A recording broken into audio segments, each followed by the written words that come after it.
Okay, good morning. Welcome to Yeshiva YouTube. Iyun Benzion. Today's daf is the Nedarim daf, Chav Zayin, number 27.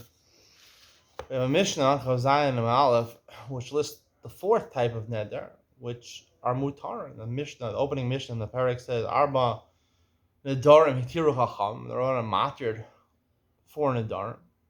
Generally, the first three Nedarim, basically, there's no neder in the first place. Nidre Zruzin, Nidre Havai, Nidre Shkagos. He had missing knowledge. He exaggerated. He just did it to motivate someone to give him more money. In those cases, the neder wasn't chal in the beginning. Here, it's a little bit different over here. It says a person takes a neder. He wants to encourage his friend to come eat by him. The guy agrees. I'll eat by you Shabbos lunch. But what happens? He gets sick. He can't come. So it's an onus.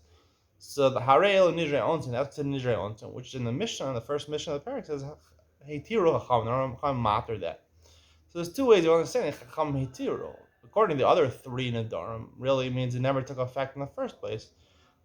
Another possibility is Heitiru Chacham is that really there is a Neder, but you're allowed to violate the Neder. And I think that is the correct explanation. The Gemara talks about the concept of onus. The Gemara brings in originally a case where a person has a dispute with somebody else about who owns a piece of real estate. He has documents to prove it, and he's not able to come to court, but he gives the documents for safekeeping in court, and says, if I don't come in 30 days, then you don't have to use my documents. My documents are batil, they're invalidated, they're not, you can throw them out. So, do we listen to him? He didn't come in 30 days, but for an unforeseen circumstance, he got sick for whatever reason, he wasn't able to come, not on purpose. So, do we disregard his documents or not? Rav Huna says, yeah. Rabba says, no, we don't disregard. He says, it says by Inara Murasa, a woman is raped when she's Murestes, she's engaged to a man, even though the man gets skila, the greatest capital punishment, she gets nothing, right? Seemingly she doesn't do an avera, right? She was raped. It's not her fault. So onus seemingly means that when I learned Lamdish Shiurim, she didn't do a ma'aseh. Karka Olam, the Gemara says, a man, whether he rapes someone or not, or a woman forces herself on a man, a man is always responsible. It's never considered onus by a man, but a woman is Karka Olam. She's just lying there. She doesn't want it at all. She's not happy with it at all. She feels cheap. She feels raped. She is raped. So, Torah Pater, the Onesh Mana Patra, you don't do anything, you don't punish her.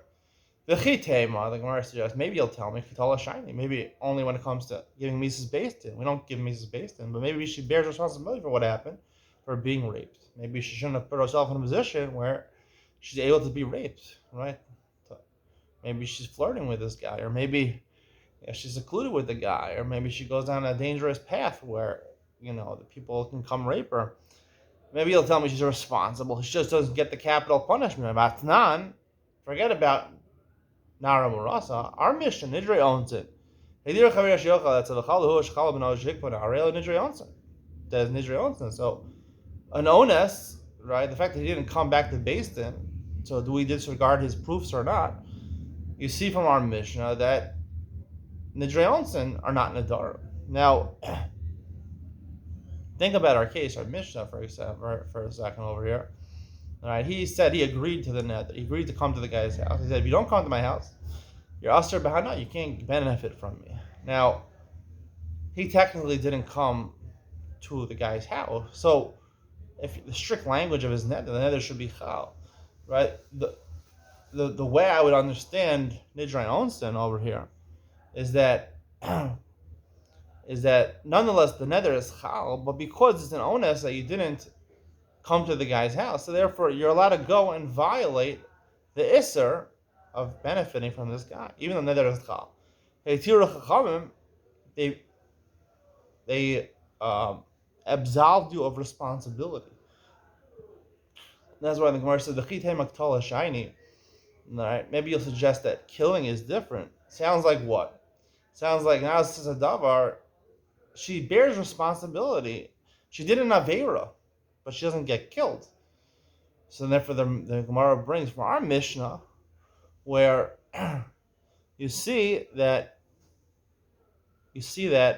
um, meaning I don't think the Gemara is changing. The Gemara is saying Katala Shiny. It's not saying that V'chi Tema, that's different because she bears responsibility. And our Mishnah it doesn't bear responsibility. I mean, the nether is not chal. It's what's the comparison, right? We're bringing a proof. Okay, she bears responsibility, but we won't give her the capital punishment. So you bring a proof from our Mishnah where the nether wasn't chal. I mean, the other way I was saying the Israel owns it is that the person who took the nether never planned on this person not coming through being onus. So the haki, he won't take in the nether, and therefore it's like a pesach. And we say that he didn't plan on making the nether if there was an onus. But if that's the case, what is the proof to the case of documents in court where if the guy doesn't come, right, we say, well, mavatel his documents, right? We throw out his documents over there. There, it's not Nedarim. It's not we're saying Adaiti the haki. He didn't mean to mavatel his Nedarim. The question is over there whether we can use them or not. That's the question. We can use them or not. And that's why the Gemara says Katala doesn't say the Chitema over there. There's responsibility, right? It says Katala, maybe by capital punishment, but when it comes to a neder, which is merely a lav, right? So then responsibility is meant to be borne. So we see from a Mishnah, no, that you're allowed to go ahead and mavatel the neder, right? Which is interesting because what basically the Torah is telling you that even though there is a neder is chal, it's usher. Nonetheless, the Chum said, in this case, you can override the isser. You could violate the neder.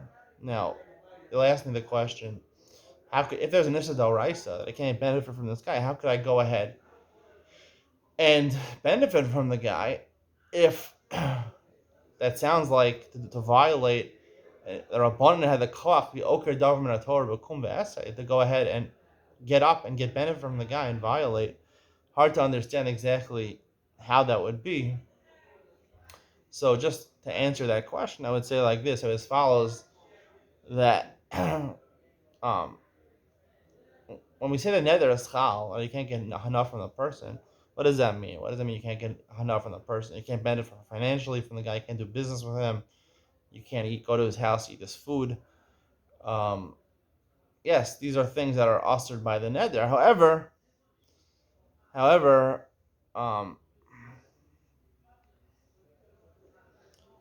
when it comes to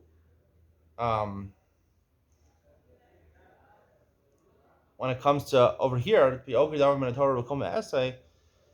It's not the person. The Chachamim are saying, yes, the nether is chal. The nether is chal. I can't benefit from this person. However, you know what? I didn't think of this question before. When I give the share of a parrot, I didn't think of this question. I just assumed the nether is chal but now I'm thinking can't do an avera. So I don't have an answer to the question right now. Maybe tomorrow or a different day I will have an answer to the question. I do think this is the correct explanation in the sugya that really you bear responsibility for the nether. However, you're allowed to violate the nether. Like I think we're just saying katola, which is killing someone, is very different. Bearing responsibility, a different onus. We allow you to violate that, like a kinyan and based in the mavatel exclusive has to be something of substantiality.